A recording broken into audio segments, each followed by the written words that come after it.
প্রথমে ফোনের স্ক্রিনে চলে আসলাম, এসে লোড শেয়ার যে অ্যাপসটা দেখতে পাচ্ছেন ওটা ওপেন করলাম। অফিসে যাওয়ার পরে সব পার্সেলগুলো আগে আমি স্ক্যান করে নিয়েছিলাম, তাই এখানে আমার আজকে সমস্ত ডেলিভারির পার্সেলগুলো দেখাচ্ছে। তো এখানে রাসেল নামে একটা পার্সেল আছে, ওটা এখন আমি স্ক্যান করে দেখাবো।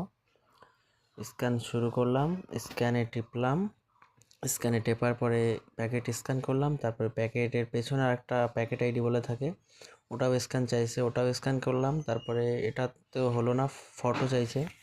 প্রথমে প্যাকেটের ফটো নিলাম, ফ্রন্ট ফটো, তারপরে ব্যাক ফটো নিলাম। ব্যাক ফটো যখন নেওয়া হয়ে গেল, এবার প্রসেস টিপতে হবে। তারপরে এবার ওটিপি লাগবে, সেই জন্য আমি হোয়াটসঅ্যাপে দেখতে আসলাম যে আজকে পার্সেলের আমার ওটিপিটা কত। যাই হোক, ওটিপিটা দেখে নিলাম। এরপরে প্রসেসটা টেনে দিলাম।